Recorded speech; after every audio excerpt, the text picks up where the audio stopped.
He sat in the dark cinema, watching the screen with eyes that burned with ambition.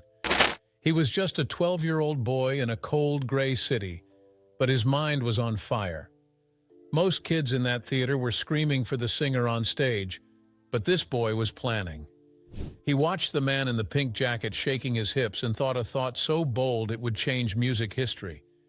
He looked at the king of British pop and said to himself, "I could do better than that." That boy was George Harrison. The man on the screen was Cliff Richard. And this is the story of a 50-year secret war that finally ended in the most beautiful way possible. To really understand this rivalry, we have to look at what England was like in the 1950s. It wasn't the colorful, loud place we know today. It was a time of black and white, where cities were still broken piles of brick from the war. Teenagers didn't really exist yet. You were a child in short pants, and then suddenly you were an adult in a gray suit, with nothing exciting in between. The radio was boring. It played slow, safe songs that your grandma liked to knit to. It was a quiet, dull world waiting for a spark. That spark came from a young man named Harry Webb. He decided he didn't want to be Harry anymore. He changed his name, slicked back his hair with grease, and put on a bright pink jacket that looked like it came from another planet. He became Cliff Richard. When he released his song Move It in 1958, it was like a bomb going off in a library. Suddenly, British kids had their own hero. It was the first time a British singer sounded like the real rock and roll stars from America. He was dangerous, he was exciting, and he instantly became the English Elvis. John Lennon himself later said that before Cliff Richard and Move It, there was nothing worth listening to in England. Cliff was the king. He was on television, he was in the movies, and he was selling millions of records. Backing him up was a band called The Shadows. They were the coolest guys in London with matching suits and synchronized steps, playing Fender Stratocaster guitars that cost more money than most people made in a year. In the city of Liverpool, a young George Harrison was watching it all. He was mesmerized, but he was also critical. He didn't just want to be a fan in the crowd. He wanted to be the guy on stage. Decades later, George admitted the truth about that night in the cinema. He wasn't dreaming of being Cliff. He was dreaming of beating him. He remembered thinking about big motorboats and tropical islands to escape the dark cold of Liverpool. He saw Cliff Richard not as a god, but as a target. This shows the fire inside George Harrison even as a child. He looked at the biggest star in the country and didn't see perfection. He saw something he could improve upon. To understand why George wanted to beat Cliff, you have to understand the power of the Shadows. Cliff was the singer, the face on the posters, but the Shadows were the sound. They were led by a man named Hank Marvin, who wore big, thick glasses and played a red guitar that looked like a spaceship. Every boy in England wanted to be Hank Marvin. He didn't just strum chords. He made the guitar sing with a clean sound, echoed and precise. The Shadows started in a tiny, sweaty basement called the Two Eyes Coffee Bar in London. This wasn't a fancy club. It was a hot, smoky room where sweat dripped from the ceiling. But it was the birthplace of British rock and roll. Cliff and the Shadows became a unit. They lived together, partied together, and dominated the charts with hits like Living Doll. They were a team, a gang, and they seemed unbeatable. George Harrison was watching every move they made. He was learning every note Hank Marvin played. If you listen to George's early guitar playing, you can hear the Shadows in every chord. He copied their style, their echo, and their melody. But he wanted to take it further. Cliff and the Shadows were polished and safe. They bowed to the audience at the end of a song. They smiled for the cameras. They were the kind of boys your mother would want you to bring home for tea. George didn't want to be safe. He wanted to be real. He wanted to be rougher, tougher, and louder. He wanted to take that polished sound and dirty it up a bit. The battle between Cliff and George wasn't fought on a battlefield or a football pitch. It was fought in the hallways of a big white building in London called Abbey Road Studios.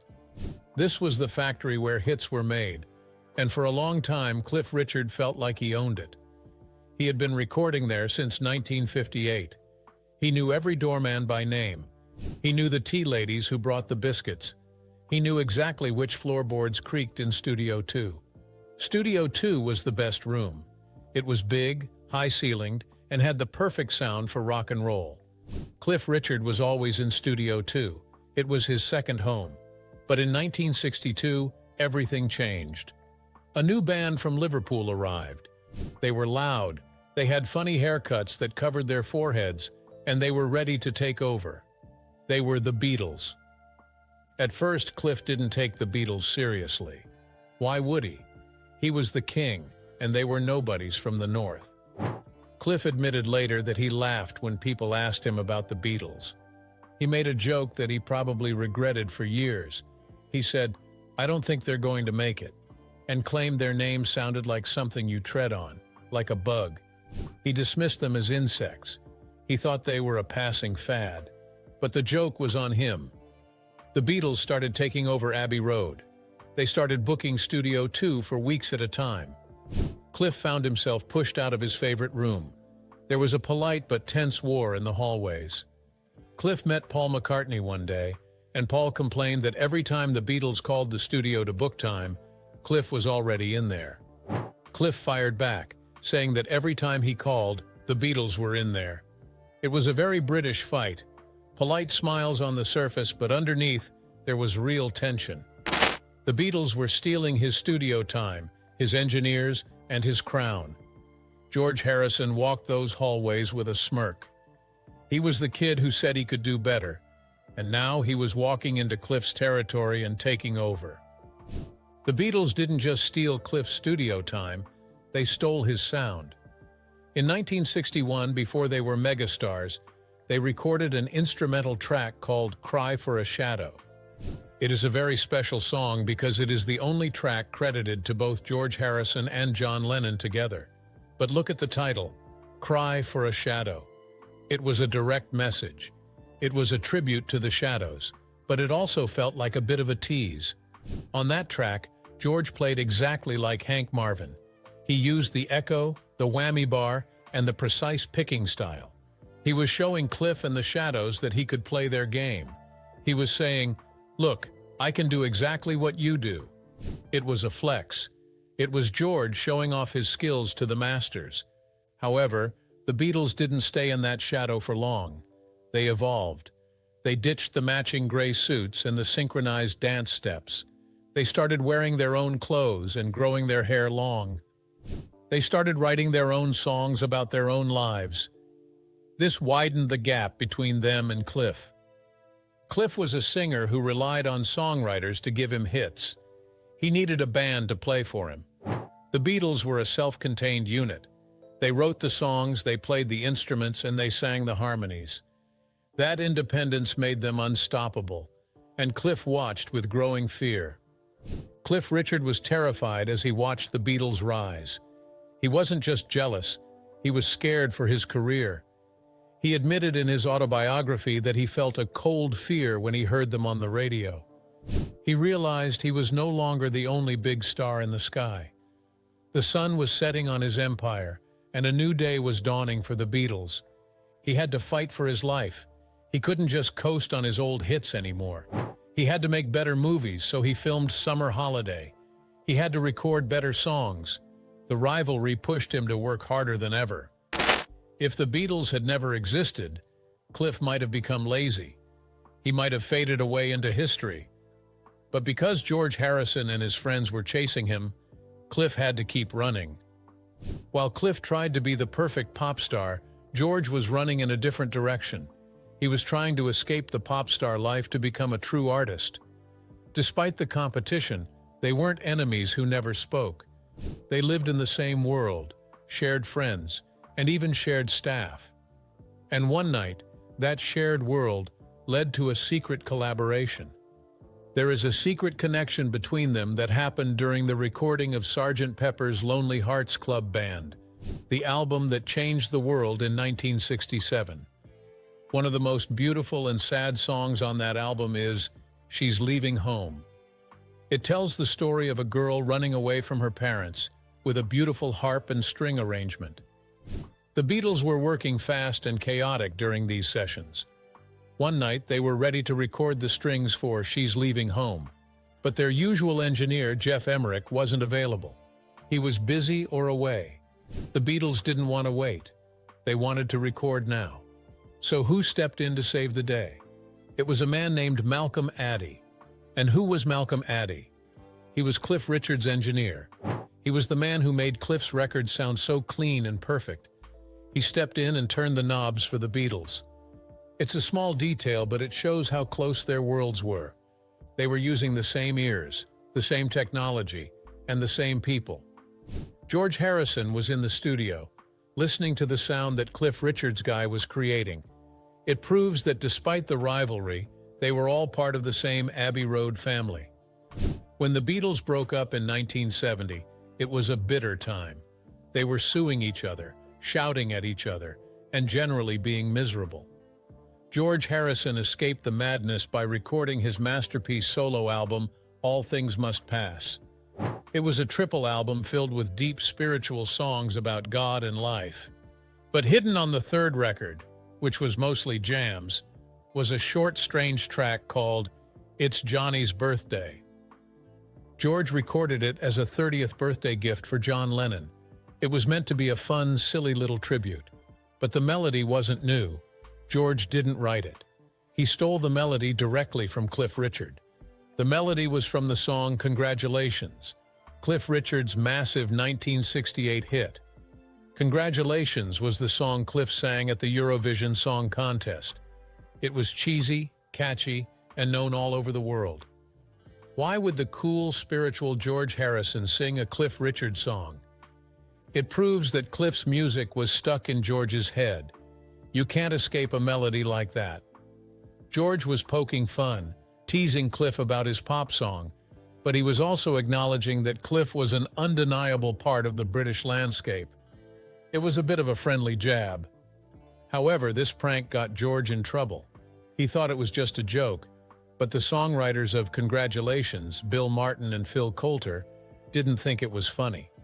They claimed copyright infringement. They sued George for using their melody without permission.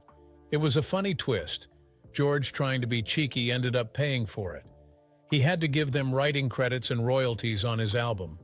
It linked George Harrison and Cliff Richard forever on vinyl. Even on George's biggest solo album, he couldn't escape Cliff's shadow. As the 1970s rolled in, both men went looking for something bigger than music. They had both achieved fame and fortune, but they felt empty inside. They both found God, but they found him in very different ways. Cliff Richard found Jesus. In 1966, he did something shocking for a rock star. He stood up at a rally and told the world he was a Christian. Rock stars were supposed to be wild, drinking alcohol and smashing hotel rooms. They were not supposed to go to church and read the Bible. People laughed at Cliff. They called him soft. They called him boring. The press mocked him relentlessly. But Cliff didn't care. He started singing gospel songs and speaking to students about his faith. He risked his coolness for his beliefs. George Harrison went east. He found his spirituality in India. He fell in love with Hinduism and the Hare Krishna movement. He started wearing robes, chanting mantras, and smelling like incense. He learned to play the sitar from Ravi Shankar. People laughed at George, too. They called him the quiet one who had gone crazy. They made fun of his chanting. Yet in spirit, Cliff and George were brothers. They were the only two major rock stars of their generation who were brave enough to put their faith above their fame. In a world full of drugs and excess, they were both talking about the soul. They were both searching for peace in a chaotic industry. They might have used different names for God, but they were walking parallel paths. There was one person who loved them both and bridged the gap between their worlds: Olivia Newton-John. She was the beautiful Australian singer who became a global superstar in the movie Grease. Cliff Richard adored her. They were best friends. They appeared on TV shows together constantly and sang beautiful duets like Suddenly. People always thought they should get married, but they remained soulmates and best friends. Cliff helped launch her career in the UK by having her on his show. But Olivia also owed a huge debt to George Harrison. In 1971, Olivia had her first big international hit with a song called If Not For You. That song was written by Bob Dylan. However, Olivia didn't base her version on Dylan's rough acoustic original.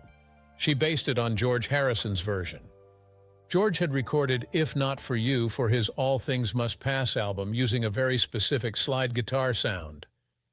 Olivia took George's arrangement, his style and his vibe, and turned it into a hit. This created a fascinating triangle of friendship. Cliff and Olivia were best friends, and Olivia was singing George's musical ideas. They were all survivors of the music business, navigating fame and finding sanity in their shared circles.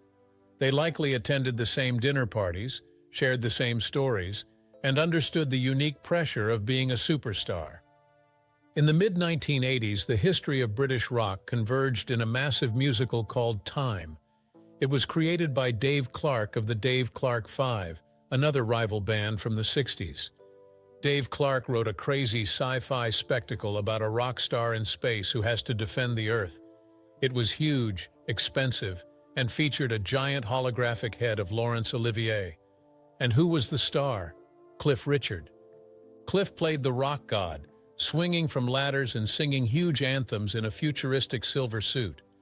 For the album of the musical, Dave Clark called in favors from all his legendary friends. He got Freddie Mercury from Queen, he got Stevie Wonder, and he got Julian Lennon, John Lennon's son. While George Harrison wasn't singing on the album, his presence was felt. The fact that Julian Lennon, the son of the man who once dismissed Cliff, was now singing alongside Cliff showed how the generations had merged. The old battles were fading. Cliff proved in that musical that he was not just a relic from the 50s. He could still hold his own against the biggest voices in rock history. George, watching from the sidelines of the industry, must have respected Cliff's endurance. George knew how hard the music business was. He knew how the press tried to tear you down. To see Cliff still standing tall, leading a massive West End show, must have earned a nod of respect from the quiet Beatle. Just when things seemed peaceful, a story broke a few years ago that shocked fans. Headlines claimed Cliff Richard had attacked the Beatles, calling them horrific and out of tune. Fans were furious. How dare Cliff say that about the Fab Four? It sounded bitter. It sounded jealous. But those who knew Cliff knew he wasn't being malicious. He was being technical. Cliff has always defended the Shadows. He has always maintained that in the early days, before the Beatles became gods, the Shadows were better musicians. And technically, he was right. When the Beatles started, they were a rough, energetic bar band. They played with passion, but they made mistakes. They were sometimes out of tune. The Shadows, on the other hand, were perfectionists. They tuned their guitars precisely.